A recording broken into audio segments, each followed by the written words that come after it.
So you're like me and you have the attention span of a dog with a squirrel?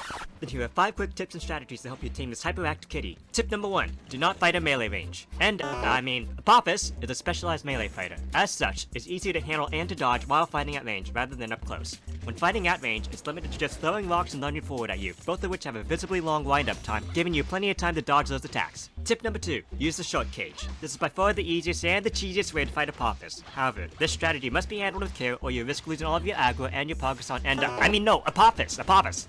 You can kite Apophis into fighting you by the giant ribcage, which can serve as a barrier to keep you safe from all of its range attacks while letting you fight with your own. However, if you hide too far back, you'll lose all of your aggro and be forced to restart the fight from scratch. The ideal sweet spot to hide in is by these pair of ribs with the broken car in front of it. If you can lure this hyperactive cat into this location, it will maintain its aggro on you the whole time while having all of its attacks blocked, including the majority of its ultimate. However, you will still have to take cover in order to avoid its final attack. However, do take care if Vendox happens to climb on top of the truck, and if it does, I guarantee you that your position has become compromised and you may want to take your time to venture back out there to re-kite this kitty back into its original position. Tip number 3, take cover! Apophis' ultimate is a giant spirit bomb that will shoot out a rain of lasers all over the battlefield while it is charging up. The entirety of this attack can be blocked by obstacles, so consider hiding by the giant bones, or even building your own cover by using the Omnium hand cannon. Tip number 4, Huddle Up! Unlike Roblox the lobster, and Apophis does not have a phase 2.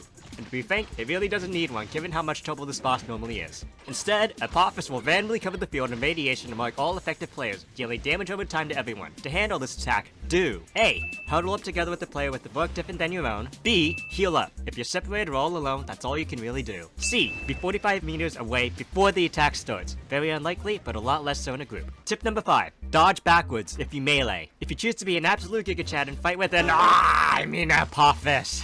To be fair, you really don't want to be picking a fight with Vendox either. If you choose to be an absolute gigachad and fight with Apophis in its element, then I salute you, but may you also rest in pieces. In most cases, dodging around behind enemies is the most effective way to avoid them. However, this kitty is just way too thick. It's literally impossible to dodge behind and Apophis.